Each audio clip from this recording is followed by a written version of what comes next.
Mais tire leur mandat est combien? Mandat à la Liboso, en tout cas, 3 ans, c'est ma bise. Fatih, il est toujours le chef de l'État, président de la République. Non, ça ne suffit pas. Il faut qu'on soit des idées, des idéaux, des valeurs, qu'on sache sa communication politique avec les Congolais, qu'on banda, qu'on va suivre Fatih lorsqu'il n'est plus au pouvoir. Kabaïda n'a pas de beaucoup, mais peuple a quoi?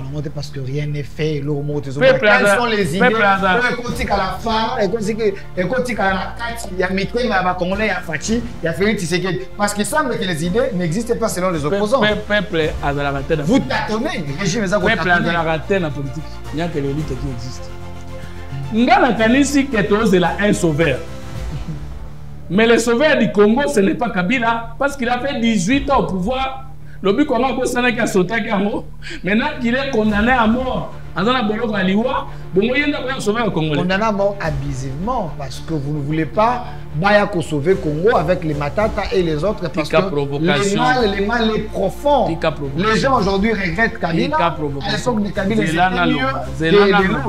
Il faut bien recevoir. Lorsque l'élite d'un peuple est corrompue, c'est fini. Cabinet est composé de 500 membres uniquement dans Bamounou Koutou, village na Bango, donc népotisme dans le ministère du budget. C'est le maître Joël qui t'engage sur les documents. Non, moi je suis tribal parce que j'appartiens à une tribu. Je suis ethnique parce que j'appartiens à une ethnie. Mais il ne faut pas confondre la tribalité et le tribalisme. Ok. Tribalisme et les antivaleurs. Nous pouvons maintenir nos tribus, mais les socialiser. Nous pouvons maintenir nos tribus, mais les nationaliser. Parce que je vais développer par le mon côté. Mais il y a des tribales. Il y a des tribales. Moi, j'aime la tribalité. Ah, mais pas tribalisme. Tu as bien dit. Ah, on ne peut pas éviter la tribu et avoir des tribaux. Soyez le gouvernement combien de provinces? Quiconque le gouvernement combien de provinces? Parce que les tribus les plus pondérées en Congo, les Tinimongo et les Baluba. Les Anamongo sont nombreux. Ouais. Donc les Kimongo sont proto-langue. C'est une simple langue. Mais quiconque est na Congo central, na ndamu na Bandundu. Na ancien Bandundu. Tout bien en langue nationale. Au ministère de Budget, d'après les sources propagées à notre possession, c'est le plus costaud cabinet qui puisse exister dans l'histoire de la République démocratique du Congo. Vous dites à peu près 500 membres du cabinet. 500 membres du cabinet? Même pas la moitié du cabinet du Premier ministre. Au ministère du Budget? Est-ce que ce n'est pas des faits? Et 90%. Je dis bien 98% de ces membres sont tous originaires de Bandundu. Maintenant, Balobi a d'autres solutions tribalistes, combien directeur rebelle dans le ministère Abidjan ya Mnokwambo Kanaï. Total ya directeur dans le ministère Abidjan bazali 38. Bongo o estali na ordonnance boye baza 18. Non, directeur boye baza 18. Kasiko 500 na ordonnance na arrêté ba na 38. Liste ya directeur nyonso ya ministère Abidjan yangoyo totanga moto kombo na ye parti politique na province na ye tout le monde a esika dof nous dans un tribaliste. Si c'est un ministre Louba, on peut prendre même par hasard celui de la santé, Kamba, qui fait ça dans la santé, tous les médias ici seront en feu, puisque c'est Louba. Moi, je ne suis pas contre. Tous les gens de bande sont mes amis, ils sont extrêmement intelligents. Oui, ils sont intelligents. Alors, non, c'est pour leur dire qu'arrêtez de vous borner pour fixer les regards sur les autres, pour penser qu'il y a un camp qui est plus congolais qu'un autre. Maintenant, si quelqu'un trouve que sous son appel, c'est un directeur Abidjan, tout ça débat. En ce moment-là, la Kisanga est directeur, moi, la nouvelle est là, il y a d'autres minutes. La Kisanga, moi, la famille, il y a Ndaku, il y a Bana, la nouvelle est là.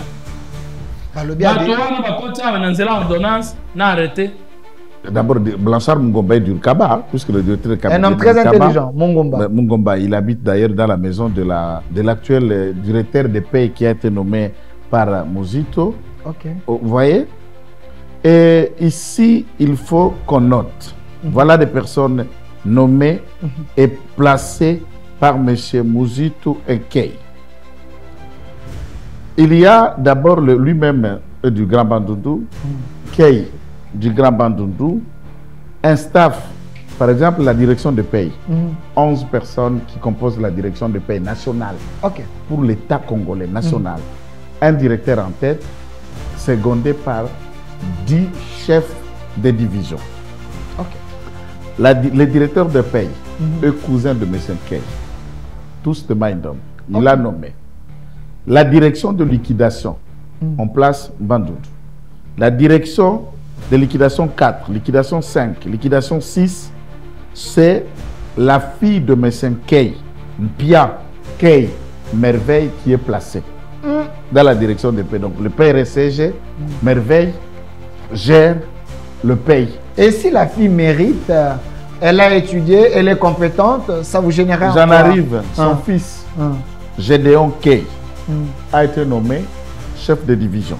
Tendance politique des directeurs généraux et directeurs. Yami ba les deux. Lubamba ou Lubamba Alain, DG, UDPS, Lomami. Et la province ça doit faire tout. Bagisha, Bichini, Inès, directeur, UNC, Sud Kivu. Imondo Tambwe, Sylvain, directeur IDPS, Lomami. Useni Douakem, And, directeur UNC, Maniema. Ngolomingi Koni Kalombo, Jeanne, directeur Naître, Lomami. Kita Ilunga, Romain, directeur UDPS, Lomami. Il y a UDPS à Ozonyos. Abusenge Kongolo, Augustin, directeur UDPS, Chopo. Matondo Kodi Maono, directeur UDPS, Congo Central. Ngombo Nsala Lutete, directeur Naître, Congo Central. Ngianze Nyange Marie Hélène, directeur IDPS Kwilu. Yo moko fongoli yango na zui. Soki moto aleki ministre okomonaka bato famille na ye bato nani. J'étais avec maître Joël Kitenge ici qui a soulevé ces points-là. Je ne sais pas si ces recherches sont vraies. Tous les alliés, il y a ma baie. Mais dis-moi, ça fait couler beaucoup d'encre et salive. Ce n'est pas la première fois. Nayambayo, on se la banalise. La positivité sur les patriarches. Adolphe Muzitu, un scientifique vacciné au premier rang de la République. Avec ma tribune, je me rappelle, hein, dans la chaîne, vous faisiez des tribunes scientifiques. La chaîne de Bélé. Oui, dans la chaîne de Bélé, les gens aimaient. Mais, Biloko Joël Kitenga Lobaki, je ne vous mets pas en conflit, mais je veux vérifier par rapport à ma recherche. Est-ce que la personne de Muzitu peut être tribale jusqu'à un niveau que cabinet est composé de 500 membres uniquement dans Bamunu Kutuba, village na Bango, Batuka Kayanini, donc népotisme dans le ministère ya budget. C'est le maître Joël qui tengue sur les documents. Est-ce que Oyoka Kiango, Toyoka Kiango Togende. Mais il y a tribal. Il y a tribal. Moi j'aime la tribalité. Mais pas là, tribalisme. Tu as bien dit, au moins le kimi, on ne peut pas éviter la tribu et avoir des tribaux. On ne peut pas aimer maintenir les tribus et éviter le tribalisme. Soyons sérieux. En France, il y avait beaucoup de tribus.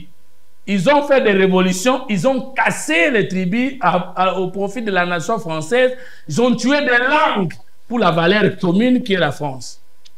Bino botiki mboka 4 langues nationales, na yebite ebinga manga national pour nanin, ikela nanga comme langue nini. Pour mungala ye, ngala ekei langue nationale. Mukongo akiwana, kikongo ekei langue nationale. Muluba ye, toi avec wana, chuluba ke langue nationale. Et bongo kimongo. Yebisangai, Kikongo, Swahili, Chiluba, Naningala. Parlez-moi d'une seule langue qui est parlée dans beaucoup de provinces comme le Kimongo. Et pourquoi le Kimongo qui est beaucoup parlé dans toute l'étendue de la République démocratique du Congo, même dans Congo Brazzaville, même dans Gabon, et même dans la langue sectorielle, et puis, oh, Swahili le Bamana combien de provinces? Kikongo le Bamana combien de provinces? Parce que les tribus les plus pondérées en Congo, les Tinimongo et les Baluba. Les Anamongo sont nombreux. Ouais. Donc, les Kimongo sont proto-langue. Et bien, une simple langue, mais Kikongo est na Congo central, na Ndambo na Bandundu, na ancien Bandundu. To bien en langue nationale pour aller. Non, moi je suis tribal parce que j'appartiens à une tribu. Je suis ethnique parce que j'appartiens à une ethnie. Mais il ne faut pas confondre la tribalité et le tribalisme. Ok. Tribalisme et les antivaleurs. Nous pouvons maintenir nos tribus, mais les socialiser. Nous pouvons maintenir nos tribus, mais les nationaliser. Parce que je vais développer par le mon côté. Mais il faut créer conscience globale, output, na conscience sectorielle, input. C'est un pays développé. Maintenant, parlons maintenant, ça c'est mon point de vue par rapport à ma tribu. Mais deuxième chose, ngai fumutoto na litaka na miso na yo na mona nga kato. Na mona nga gère.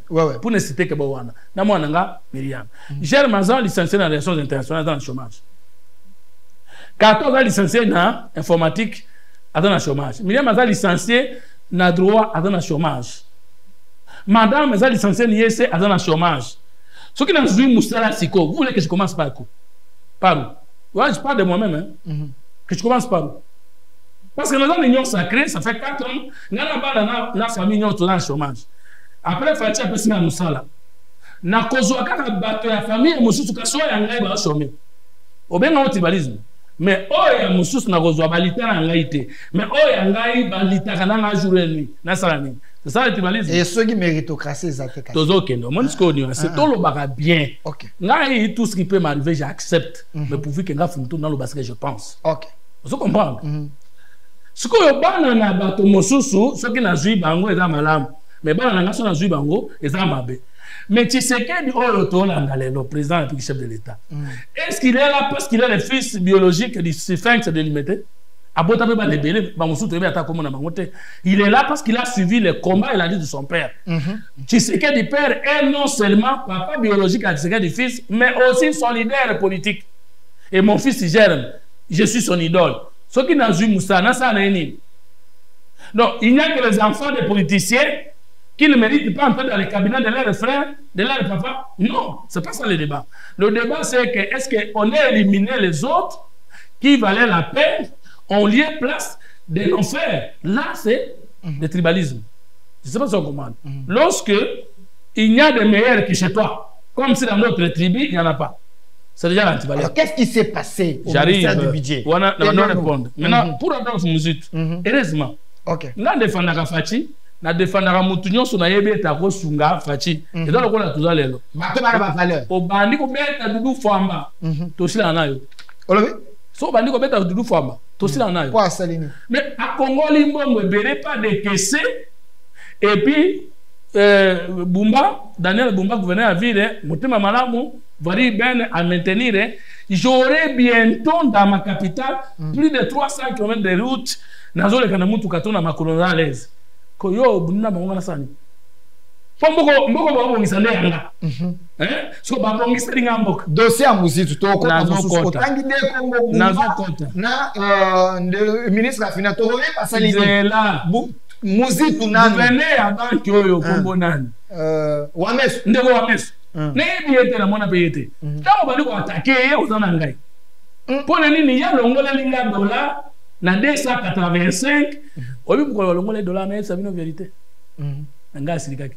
Obi kapela sirikaki. Bien. Facha sirikaki. Sirikaki. Moi, ça doit aller dans la COP, et puis ça m'a fait 180 000. Comment vous pouvez nous même ceux qui vont se fâcher. Parce que j'étais le premier de fâcher. État de l'Union sacrée. Tout n'a pas tout à foutre en dollars. 10 000, 5 000. Tant de dollars qui étaient 21. Bah, toi, on se va silica, mais on va pas mais il faut tout silica pour Mboka. Et bon. C'est la photo, mais de quoi, mais Souana. Qui aurait cru que dollar dans Congo on a 285 000, tout comme on a aujourd'hui 21, 21 demi. Qui aurait cru? Et tant qu'on a été dans un temps Congo Samba, ça qui a l'os, et il y a 70 000 et 45, tu avais crié ça. Tu avais crié ça. Bidon Kokokita. Dollar Kokita. Alors, ce qu'on a fait, on a attaqué Moukoko Samba, mais professeur Moura Lobi était Mankiona au Bassaliwana et président, gouverneur à Banque centrale, Moukoko, ministre à finance, primature, et c'est le Bassali, et ça artificiel, et ça Mankiona, et vous mettez ma maquillé en haut. Et ça réalité, il y a une réelle. Donc, de façon, il n'est pas contre, mais il veut que le mot est basé sur fondement durable. Aza Thomas comme na Yesu po Thomas lo bagi na ndimite ka sekwi mais suka Yesu lo bagi na yaka chalo boko onan wana Thomas professeur Thomas amona ren ko ba no boye makiona na tindi madame na 70 000 francs et melinga iloso na 45 000 francs tikani na 25 000 makiona yebisanga makiona te. Yo la professeur économie, mutu mon côté na ministère économie à l'écart, au docteur en droit, au licencié en droit à Sali Bexo Mukoko Sambasali. Na lingi kolongo wana na komana Adolphe Muzitu. Nepotisme azalaki na ye. Mais atali Adolphe Muzitu abengi ke expérience no ya kala yaka na ngwawa. Zwa budget. To longwe na budget à 10 milliards na 15 milliards. Parce que vous voulez faire la guerre, il faut les moyens de la guerre. Vous voulez faire la paix, il faut les moyens de la paix. Vous voulez faire le social, il faut les moyens du social. En quoi moto ya longoli budget na 10 milliards, à quel on a 15 milliards, soit une multiplication à plus de 50% à cause de l'ennemi à Fachi. Et puis, yo le big l'ennemi à Fachi, ça veut dire yo le qui Fachi n'a pas congolais. C'est pas pour rien qu'il y a soit. Il y a toute humilité à Yaki. Maintenant, dans nous temps comme pour ça na ezali nini. L'état de la mbongo épelé. Mbongo wana ba kitisa train de vie des institutions te. Pour mbongo ba fonctionnaire, ezate na mbongo surplus, il y a ba politicien te. Ezalo ko la bozana ndako. Ba na 5, ma pa 5 bo kabula na bango. Mais papa zorali pa moko me bana bo bango batonda. Il faut pas kabonali papa. Mais ce qui attend kabonali na papa lipa. Comme ça ma pas 5, ba kotonda te. Faut pas la balo papa. Ma pa mitano ça ne suffit pas. Yoti kala na ma pa na moko mais kendo lukala biso ba moyen ko somba ba papa muso attend 20 na quartier. C'est ça Adolphe Muzitu. Les institutions restent avec leur budget, mais voyons où est-ce qu'il y a manque à gagner, où est-ce qu'il y a manque à mettre l'assiette fiscale. Pourtant même mbongo wana ko ya ko pesa ba fonctionnaire. Oh Adolphe Muzitu lo bigo na kaka ba fonctionnaire wana. Tout dans 3 groupes de fonctionnaires. Ba fonctionnaire ba sala ka musala muke ba futa makambongo ebele. Ba fonctionnaire ba sala ka musala te ba futa makambongo ebele to muke. Na ba fonctionnaire ba sala musala mingi mais ba zo futa mamuke. Parce que mutu moko na 50, parce que mutu moko ya kana 10 heures, mais parce que là les kia, parce que dans ba to ba normal ba mona na kate mais ba futa makato kongo na bongo wana to pesa bongo na ba zo sala musala ya soro. Maintenant, balobi Adolphe Muzitu za tribaliste atie ba combien ba directeur rebelle na ministère ya budget ya mnoko amboka na ye. Total ya ba directeur na ministère ya budget bazali 38. Bongo o estali na ordonnance boye baza 18. Non, directeur boye baza 18. Kasi ko 500 na ordonnance na ba arrêter ba kei na 38. Liste ya ba directeur nyonso ya ministère ya budget ya ngoyo totanga moto kombo na ye parti politique na province na ye to mona esika Adolphe Muzitu aza tribaliste awa nazali na liste ba kombo ezali mwa makasi Léon Lengo Mbembo Roli DG, UDPS, Congo central. Adam, DG, Adam, moto UDPS, Congo central. Et dans la province, ça me dit tout est. Natangana, peut-être, tendance politique des directeurs généraux et directeurs. Yangwa. Yami Balé 2. Lubamba ou Lubamba Alain. DG. UDPS. Lomami.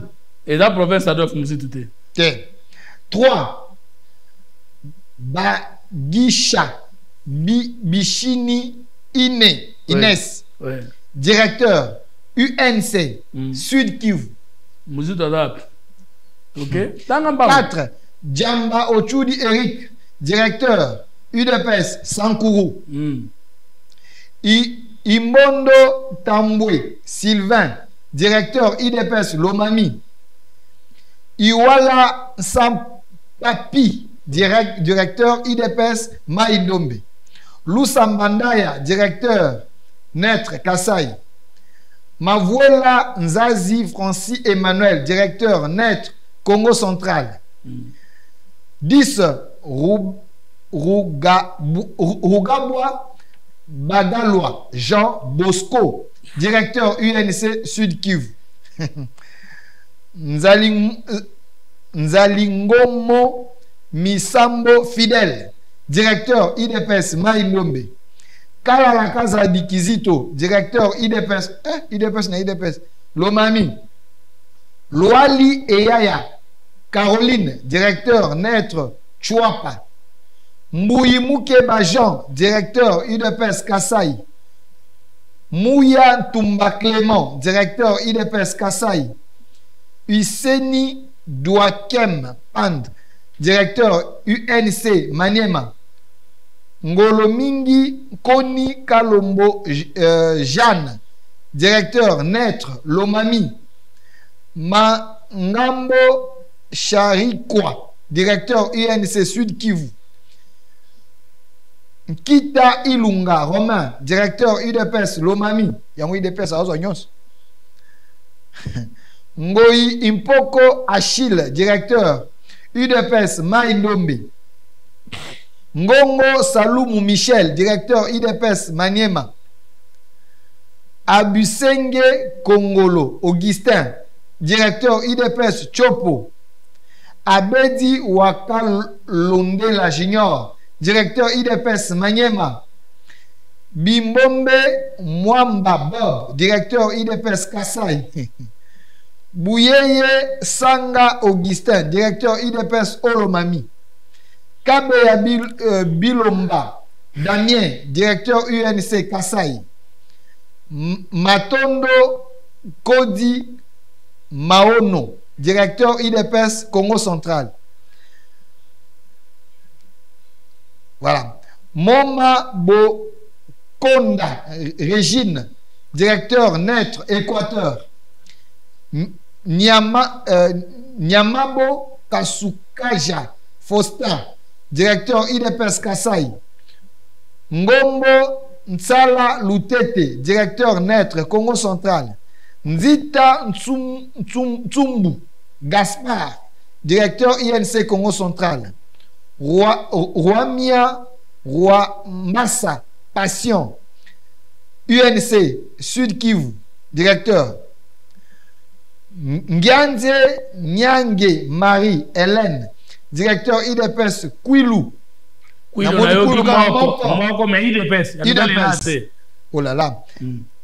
Kashiane Mapendo Mireille, directeur INC Sud Kivu. Awa côté abandu na Monica Kombo Moko. Kombo yango na parti hein. Au monde a toujours soki mwata attaquer UDPS. Liste yango ezali authentique. Voilà. Alors akoloba si aya ko contredire ngai okwilu bandundu bazate. Omona kitango directeur. Tango babetaki Didier Boudimbo. Il est nominé dans la liste wana ba directeur. Tango babetaki Didier Boudimbo, je suis allé prendre les données. Nga sala bon. Ouais ouais. Na benga ka Adolphe Muzitu. Ah, yo espoir na ba tribune. Ola kisi mayele. Ola suko bemisa. Ah fumutoto na saidi ni tala réseaux sociaux. maki na sai ba recherche oyo eza liste ozwi na source na lobby Eza na tangi kombo ya bato na parti politique eza source c'est vrai. Maintenant si quelqu'un trouve que source on a pensé à ba directeur à budget eza bongo te ya tout ça débat contradictoire. OK. En ce moment là la kisanga directeur moko aza nouvelle là ya Adolphe Muzito na moni wana te la kisanga mutu moko aza famille na ye ya ndako na ye ya bana na ye na nouvelle là balobi bato wana bakoti awa na nzela ordonnance na arrêté batangi na directeur ya cabinet na ye mususu akoti na bapasteur na ye mwasi na ye biloko ebele awa donc ngai de mon point de vue na pesa ki au point de vue na ngai Adolphe Muzito te ya misala budget te ya ngai po na ngai kotia mwana na yo eza mabete mais est-ce que ezaka bana on est bazala eza mabe kotia bana bakoki te alors que bana bato musu bakoki eza mabe ko soignant so kana tribune yo mais ba tribune so ke eza mabe mais sur base à liste wana yo mota prouver directeur Adolphe Muzito aza piètre Adolphe Muzito na ko sa bato ba tribune bino ba journaliste à Congo bo faciliter biso tâche boloba mingi pourquoi vous n'avez pas les données mukolo babeta mukoko samba ono asali ba société pétrolière fictive dans les cas na ba données voici comment ba constitutionnaliste et ba société par rapport à dossier budget moi j'ai appelé Blanchard Mongomba je l'ai appelé plusieurs fois il n'a pas pris le téléphone je voulais vérifier au moins la source n'a confronté mais il n'a pas pris accessibilité c'est un grand frère automatiquement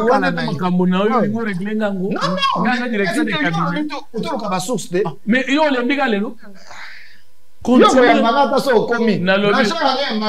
nalobi boye luka okozwa omonaki likambo moko elekaki awa ya RVA nabetaki bambodi epa na yo awa mais mokonzi ya mboka telemi likolo akiti na retard mpo lotiriki ekomonana te. Quelle est notre manière d'aider Fachi? C'est de communiquer en toute sincérité, en toute vérité, de condamner le mal, même de l'union sacrée. Il faut qu'on arrive à ce niveau-là. Parce que le flatteur ne peut pas aider les chefs à aller de l'avant. Tout ça va fanatique, bien sûr, mais c'est un peu tout ce qu'on a compte. Nakoki koyebisa ke na ba DG ya RVA nyonso baleka eza na DG moko tasai ba réalisation lokola DG akwela kilikambo wana. DG akwela liko aza suspendu. Oui, DG Mbaki. Bope sanga photo na yenanu. Mais balobi ye moto alingaki aboma Tshisekedi ni complicité na ye asale loko te ya gérer biloko te atiki ba incompétent aide te mo contestation wanza makambo to na réseaux sociaux. Bope sanga photo na ye. Makambo na contacter parce que je n'ai ni les dossiers. Je suis allé na qu'est-ce qu'il a réalisé dans mandat na ye? Ah papa, je pense que Toubeta li solo mukolo mosusu. Okay. Susi na ngai ezalini. Esengeli likambo soke ekwei tozwaka ta kofuye. Parce que tango likambo ya lotiri ke salem na aéroport. Pona nini mokambi ya SNEL akovanda nye? Po yenda kokabola lotiri ki na mboka nyonso. Tango likambo ya lotiri to ya RVA salem. Pona nini mokambi ya transport akovanda nye? Pour nous gérer transport nyonso aérien maritime tout ça na mboka soki likambo lisusu ya bongo esale mpona ni PCA akovanda nye yo moto ya RVA yo moto dirijaka ba conseil ya entreprise wana senguna nga ezali ke tango balandeli dossier wana makambo mosusu ali komona ye ali kokende malamu eke bandeko mosusu bazali kobima yepe nzamba kosunga akobima esengona nga ezali lisusu ete quel que soit moto asali mabe tokoki jamais kobosana bolamu moto asalaki quel que soit lutte politique longwanga na vanda tokoko bosana te be énumération lokola wana otunaki ngai na RVA ba réalisation nini esalemi kuna lokola sikoyo nazana ngote mona beta munoko na la kiyo émission spéciale otokotala ce que Fachi a fait na RVA oyo esalemaki liboso na yete na nzela ya mwana mbalo. Donc asa victime d'un complot si je comprends bien. Te ngalo baka makamba complot te pona yebi dossier te nga na lobi kaka mokonzi ya mboka azaka regardant na batu oyo nyonso bakosunga ye mpo misala ekende liboso pe akweyaka na badiabolisation ya batu mabe te na bakere politique na biso ya positionnement. Le chef finit toujours par écouter et par dire c'est ça, ok, et là qu'on a la fachi bon moto clairvoyance surtout ce qu'on a molimo diaboliser baninga Monica Madon fumuzitu diabolisation. Mais je suis convaincu là. Au moins il document. Ouais, au moins j'ai lu na mon as victime de combat politique. OK. Ouais.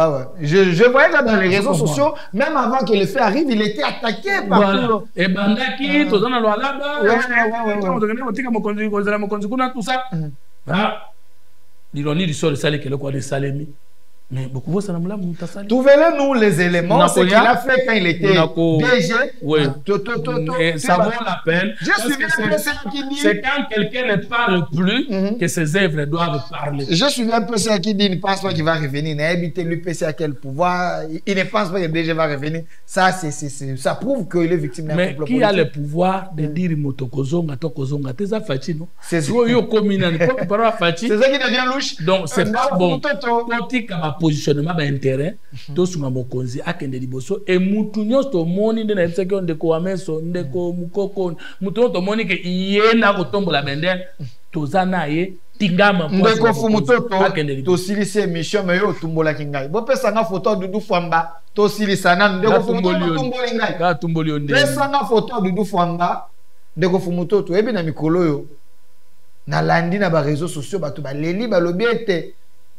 Professeur Walobaki m'a manqué a raison parce que Doudou Fwamba a koki kofuta batote ata c'est que Doudou Fwamba asa konyoko la peuple ya fachi puis le bien était ministre Doudou Fwamba par exemple ministre de la finance asa exception il est exceptionnel aussi en quoi batu ba ko la na kombo na yende ko fumuto omoni yé exception na ezali d'abord na plan de trésorerie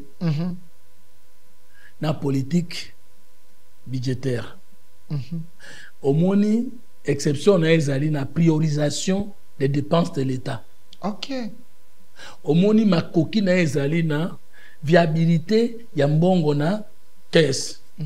Omoni makoki na ezali soki mokonza pesa impulsion bimi se kende. Okomona pour la première fois en histoire mboka nao depuis 1960. Ndenge ville à Kinshasa ekolata ba balabala ya sika. OK, c'est grâce à lui que ville à Kinshasa est bon. Grâce à lui n'a ko décaissé mais c'est grâce à Daniel Bumba n'a ko exécuté parce que lui ne s'occupe pas de la voirie urbaine. Les alliés gouverneur à ville Moutazo fait sa priorité na mbongo ya zo décaissé. OK. Mais avant yé azalawana avant pe Daniel Bumba azalawana l'argent était décaissé difficilement et l'argent qui était décaissé difficilement était détourné par les anciens gouverneurs de la ville-province de Kinshasa.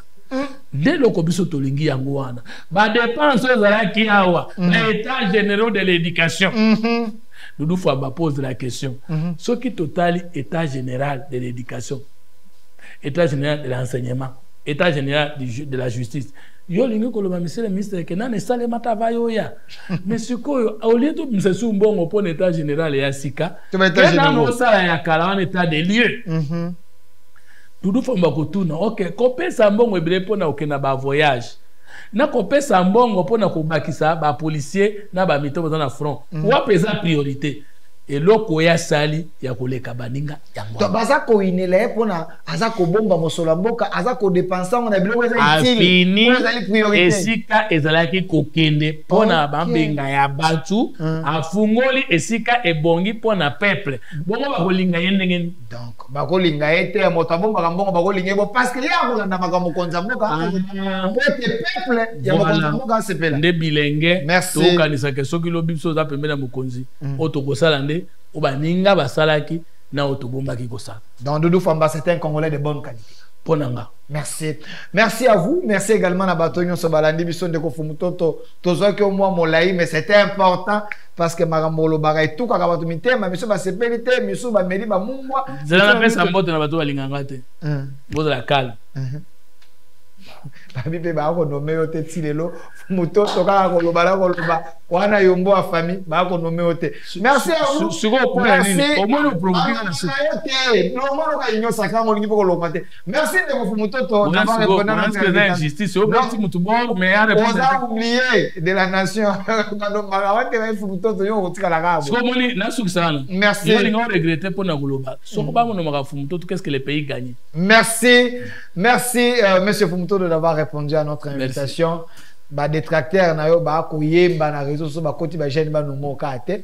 Merci à vous et merci na bandoro so ba la biso. L'émission continue, les débats continuent sur notre chaîne YouTube au Centre TV Delka Télévision, Facebook au Centre TV. Laissez vos commentaires. Fumutoto vous a lancé des défis pour des débats contradictoires. Une autre RDC est possible. Au revoir.